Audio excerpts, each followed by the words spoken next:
एक छोटे से गांव चिरापुर में रमी नाम की एक घरेलू काम करने वाली महिला रहती थी।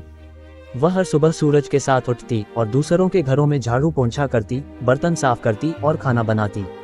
उसका पूरा दिन मेहनत में बीतता था। बदले में उसे बस थोड़ा पैसा मिलता, लेकिन उसका दिल बहुत बड़ा था। वह ये सब अपने बच्चों के लिए करती थी, जो हर शाम उसका इंतजार करते थे। लेकिन रमी को कभी किसी ने ठीक से देखा भी नहीं। जिन घरों में वह काम करती थी, वहाँ के लोग उससे बात करना भी जरूरी नहीं समझते थे।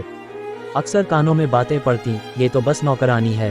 ये शब्द सुनकर उसका दिल टूट जाता, लेकिन वह चुप रहती। एक दिन बारिश के मौसम में एक अमीर जमींदार की पत्नी कामिनी ने उसे बुलाया। बड़े से मकान की सफाई करनी थी। रमी ने हाँ कह दी, हालांकि उसकी कमर पहले से दर्द कर रही थी। सफाई करते समय कामिनी अपनी सहेलियों के साथ बातें कर रही थी। एक ने कहा, इनको इज्जत देने की क्या जरूरत, इनका तो काम ही यही है। रमी ने ये बात सुनी, लेकिन कुछ नहीं कहा। उस रात जब वह घर लौटी तो देखा कि उसका छोटा बेटा कानू जोर जोर से खांस रहा था। उसके पास डॉक्टर के पैसे नहीं थे, इसलिए उसने पूरी रात जागकर उसकी देखभाल की।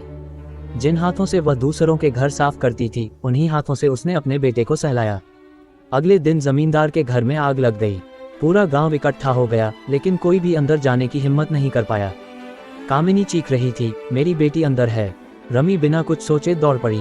आग और धुएं के बीच उसने बच्ची को कोने में छुपा लिया। उसने अपनी साड़ी में बच्ची को लपेटा और जलते हुए घर से बाहर आ गई। गांव के लोग ताली बजाने लगे। कामिनी रोते हुए बोली, तुमने मेरी बेटी की जान बचाई। रमी ने शांत स्वर में कहा, मैं नौकरानी हूँ, लेकिन इंसान भी हूँ। मेरे हाथ सेवा करते हैं, लेकिन मेरा दिल भी आपकी तरह धनवान है।